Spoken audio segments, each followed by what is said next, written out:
Para saudara dan saudari yang Tuhan cintai, selamat pagi dan selamat bertemu lagi dalam renungan harian dari Paroki Santo Fransiskus Assisi Apio, edisi hari Senin, tanggal 20 Juli 2026, dalam masa biasa yang ke-16.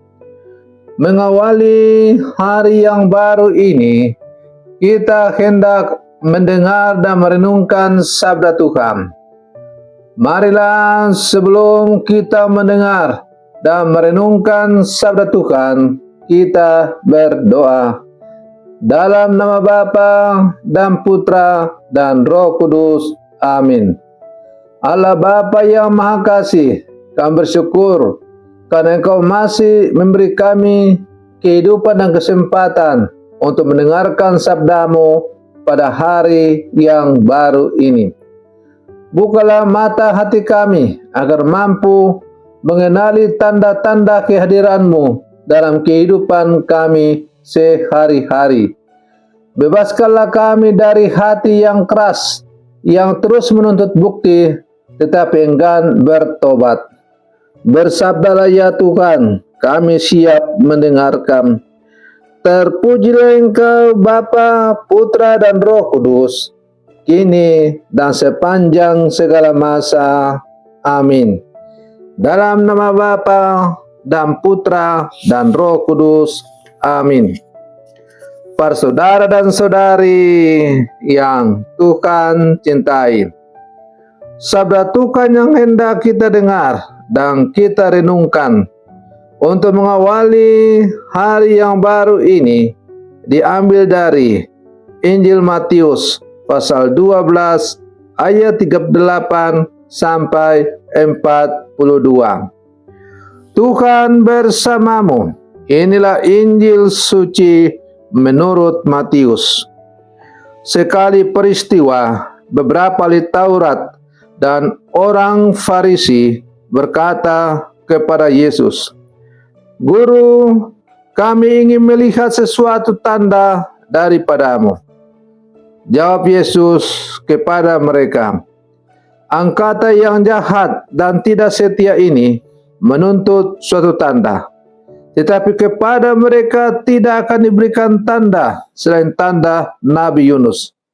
Sebab seperti Yunus tinggal di dalam perut ikan 3 hari 3 malam, demikian pula Anak Manusia akan tinggal dalam rahim bumi 3 hari 3 malam. Pada waktu penghakiman, orang-orang Niniwe akan bangkit bersama angkatan ini dan menghukumnya juga. Sebab orang-orang Niniwe bertobat setelah mendengar pemberitaan Yunus. Dan sungguh yang ada di sini lebih besar daripada Yunus. Pada waktu penghakiman, Ratu dari Selatan akan bangkit bersama angkatan ini, dan ia akan menghukumnya juga. Sebab Ratu itu datang dari ujung bumi untuk mendengar hikmat Salomo, dan sungguh yang ada di sini lebih daripada Salomo. Demikianlah sabda Tuhan. Para saudara dan saudari yang Tuhan cintai, dalam menjalani kehidupan beriman kita tidak jarang berlaku seperti orang-orang Farisi dalam bacaan Injil yang baru saja kita dengar. Kita menuntut bukti, baru kita percaya. Saya akan percaya kalau Tuhan memberi tanda. Kita meminta kesembuhan, keberhasilan, jalan keluar, atau mujizat tertentu sebagai bukti bahwa Tuhan sungguh hadir. Kita berkata, "Tuhan, kalau permohonan saya dikabulkan, saya akan berubah."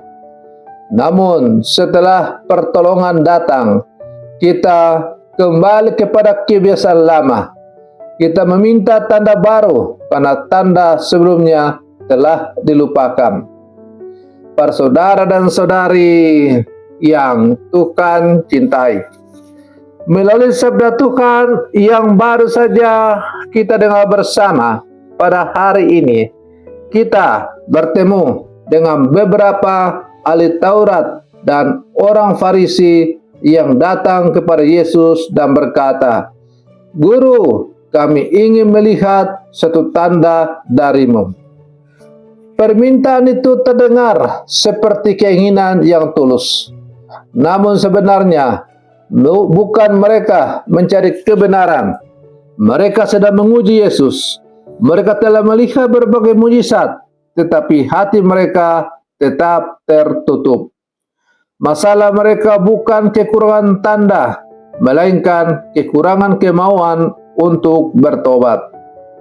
Yesus menyebut mereka sebagai angkatan yang jahat dan tidak setia. Ia menegaskan bahwa tidak akan diberikan tanda selain tanda Nabi Yunus. Yunus berada dalam perut ikan selama 3 hari 3 malam. Demikian pula anak manusia akan berada dalam rahim ibu sebelum bangkit. Tanda terbesar yang diberikan Allah adalah wafat dan kebangkitan Kristus. Yesus akan berkata, "Engkau terus meminta bukti bahwa Allah mengasihimu. Lihatlah salib. Apakah masih ada tanda kasih yang lebih besar daripada Allah yang memberikan dirinya sebagai keselamatan manusia?" Namun seringkali salib belum cukup bagi kita. Kita masih berkata, "Tuhan, buktikan bahwa Engkau mengasihi saya dengan mengabulkan keinginan saya. Buktikan bahwa Engkau hadir dengan menghilangkan persoalan saya. Buktikan bahwa Engkau berkuasa dengan membuat hidup saya berhasil." Tanpa sadar, kita ingin menjadikan Tuhan sebagai pelayan keinginan kita. Kita menentukan bentuk, tanda, waktu pertolongan, dan jawaban yang harus diberikannya. Iman seperti itu sebenarnya bukan iman kepada Tuhan, melainkan keinginan agar Tuhan percaya dan tunduk kepada kita. Yesus dalam berbicara tentang penduduk Niniwe. Ketika Yunus mewartakan pertobatan, mereka berubah. Padahal Yunus bukan pewarta yang sempurna. Ia pernah lari dari panggilan Allah dan menjalankan tugasnya dengan berat hati. Namun penduduk Niniwe tetap menanggapi pesan Allah. Sebaliknya, orang-orang sahabat Yesus berhadapan langsung dengan Dia yang jauh lebih besar daripada Yunus.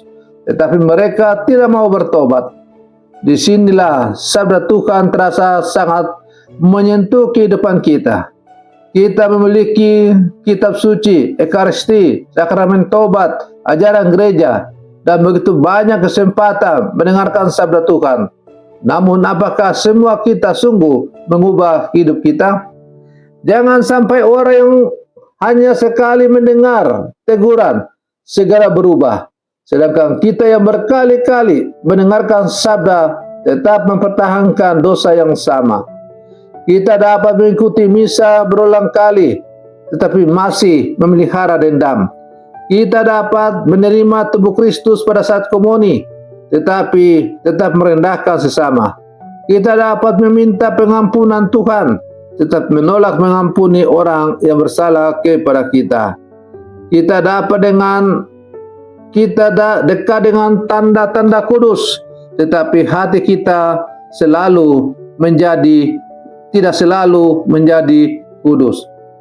Yesus juga menyebut Ratu dari Selatan. Ia menempuh perjalanan jauh untuk mendengarkan kebijaksanaan Salomo. Ia rela meninggalkan kenyamanan karena haus akan kebenaran. Para saudara dan saudari yang Tuhan cintai, sabda Tuhan hari ini mengajak kita berhenti sejenak, bukan hanya meminta tanda, tetapi juga mulai memberikan jawaban.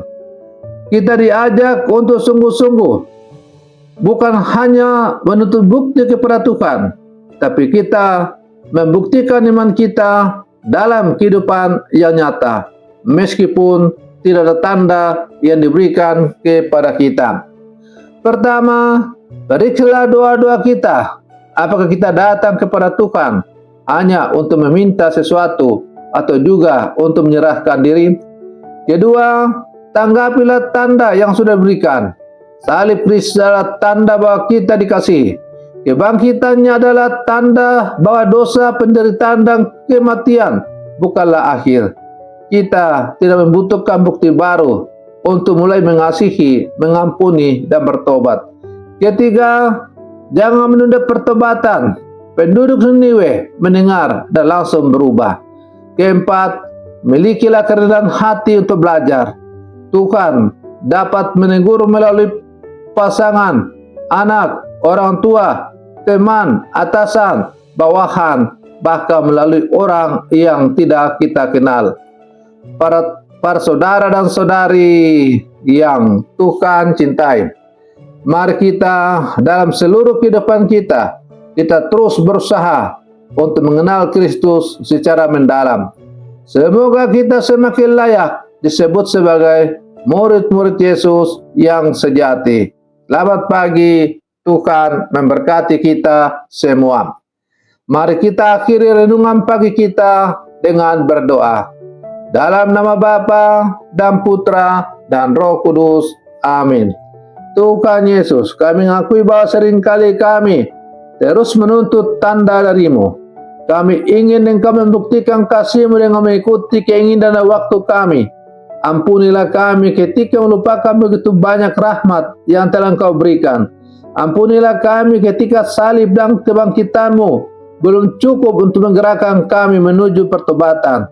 Bukalah mata hati kami agar mampu melihat kehadiran-Mu dalam kehidupan sehari-hari.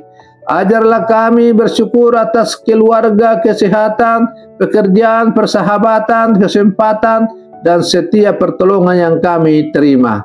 Lembutkanlah hati kami agar sabda-Mu tidak berlalu tanpa menghasilkan perubahan.